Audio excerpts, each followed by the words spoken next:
change how we approach map movement. The bad news is it's very difficult to do and very risky. And all this crazy movement, these rotations, these jumps, yeah, we're not moving like this anytime soon, if ever. Which honestly is probably also good news. This is kind of crazy, even for me. So really, this is just good, unless 343 just patches it. Restart my computer. Okay. Like the next 3 days. We got to break Hilton, it down. Thank you for the 2-1, bro. Yo, Hilton, I have a bone to pick with you, bro. Well, not really a bone, but FPS on Twitter. Said you were gonna. You said you were gonna. Hit this stuff. I linked his Twitter in the description. Said you got that that first pitch at the Braves game. Past, dating back then to I saw it. Understand, That's this a problem. guy is not normal. Okay, he is different. I've seen him do things with Halo's movement that I have not seen anyone, not even say Shotzzy, pull off in a game before. I also got to give a shout out to Feed Split at feed_HCS. He is the one who brought this technique to my attention. He also named it the Snap Slide, and I like that name, honestly. I think we're sticking with it. All right, so what's going on here? Why are we suddenly discovering this now? How does it work? Is it too much? Should it stay in the game? I'm going to answer all these questions in this video. First off, ironically, this movement is only possible thanks to 343's Season 2 patch that came out in the beginning of May. If you remember, that patch, they nerfed one aspect of sliding. They nerfed the drop slide, where if you sprint, jump, hold crouch, land on a ramp, you boost out. This was great for getting camo off the opening on recharge. They nerfed for some reason. There's about a half second where you are holding that mushroom, basically. To use that momentum and snap slide on a ramp, you need to approach it in a very specific way. This is a good spot to learn. If you hit it, it'll look something like this. It's a pretty decent boost. Snap slides can only be hit on an angle to the left or to the right. The bare minimum momentum you need for this to work is to sprint and jump. If you don't at least sprint and jump before landing on the ramp, then this won't be possible. If you have more momentum, approach it in a mushroom, basically. To use that momentum and snap slide on a ramp, you need to approach it in a very specific way. This is a good spot to learn. If you hit it, it'll look something like this. It's a pretty decent boost. Snap slides can only be hit on an angle to the left or to the right. The bare minimum momentum you need for this to work is to sprint and jump. If you don't at least sprint and jump before landing on the ramp, then this won't be possible. If you have more momentum, like if you grapple slide or curb slide, technically you can launch even farther, but that's much harder to set up. So the basics would be sprint, jump, and notice how my reticle is straight forward.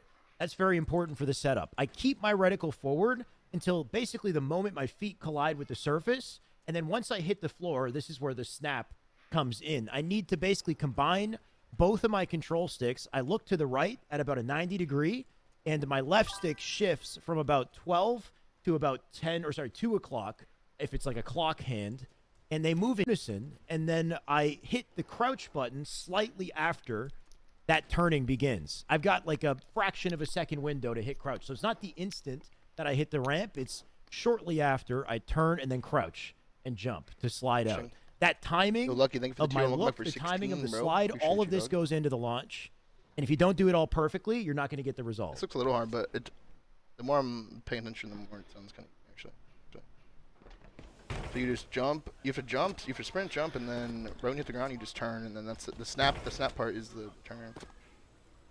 So I think already off of this, you can start to see the potential drawbacks of hitting something like this in-game. The fact that I have to keep my reticle forward throughout the entire setup means I am not ready for any gunfights as I do this. If anybody is here on C-Plat and I'm trying to line up one of these snap slides, I am missing an opportunity for first shot. I will die trying to set this up. So I would have to somehow have awareness that nobody's going to be here when I go to pull this one off.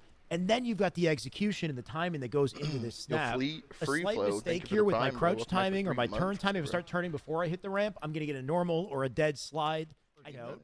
Though when it does, you've still got some potential for a boost here. But then, once again, that I'm going to tell you this right now. If my girlfriend's sick, it's definitely more important than he's on a mouse and keyboard. And that is part of the reason why he is launching as far as he is. I currently don't know if it's possible on controller to launch as far as he is on mouse and keyboard. Clearly, you can see I can get some decent momentum on this ramp. They got somewhere to go. But I can't snap my reticle out at the same speed that he can.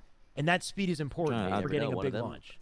Is that a problem? Will that create an unfair imbalance between mouse and keyboard and controller? In the grand scheme of things, I don't think it will, but I'll explain why a little bit later. For now, understand that this technique is still extremely versatile, even on controller. We saw it here, but here's another example in this spot.